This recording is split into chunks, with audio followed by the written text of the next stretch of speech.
সবথেকে বড় খবর, আগুনে ঘি ঢাললো ইসরায়েলি এয়ারফোর্স। কারণ যে খবর এই মুহূর্তে পাওয়া যাচ্ছে সেটা কিন্তু বিরাট একটি তৃতীয় বিশ্বযুদ্ধের কিন্তু সম্ভাবনা অলরেডি তৈরি হয়ে গেছে। তার কারণটা হচ্ছে যে 2 সপ্তাহ আগে যে ইরানের যে দূতাবাস অর্থাৎ সিরিয়ায় যে ইসরায়েল হামলা করেছিল, তারপরে পাল্টা কিন্তু ইরান সপ্তাহখানেকের মধ্যে ইসরায়েলের উপরে হামলা চালিয়েছে। এবার কিন্তু আজকে ইসরায়েল আবার পাল্টা ইরানের উপর হামলা চালিয়েছে।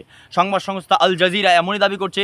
তার সঙ্গে সঙ্গে ওয়াশিংটন পোস্ট, সংবাদ সংস্থা এএনআই এবং হিন্দুস্তান টাইমসের খবরে কিন্তু পরিষ্কার নিশ্চিত করা হয়েছে যে এতে প্রায় 7 থেকে 8 জনের মতো ইরানি সাধারণ মানুষের মৃত্যু হয়েছে বলে খবর পাওয়া যাচ্ছে।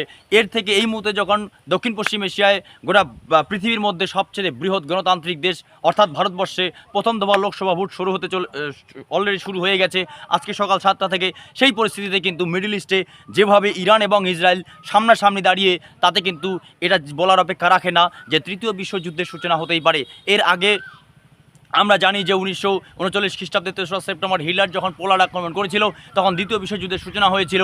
আশঙ্কা ছিল যে হামাস এবং ইসরায়েলের যুদ্ধের পরবর্তী সময়ে হয়তো তৃতীয় বিশ্বযুদ্ধের সম্ভাবনা তৈরি হবে, তাও হয়নি।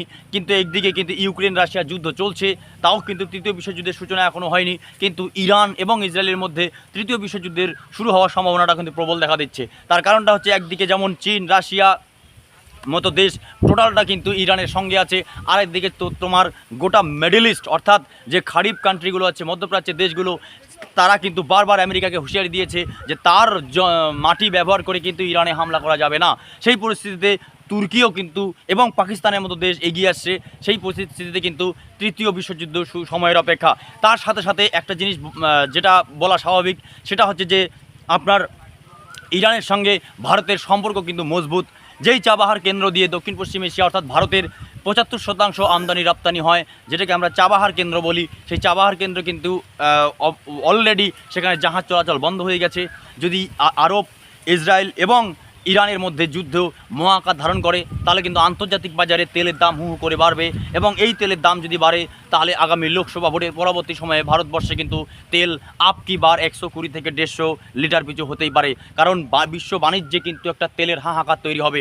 এই পরিস্থিতিতে যদি ইরান এবং ইসরায়েল যুদ্ধ থামা না যায়, তাহলে কিন্তু ভারতের অর্থনীতিতে তার একটা বিরাট প্রভাব পড়বে।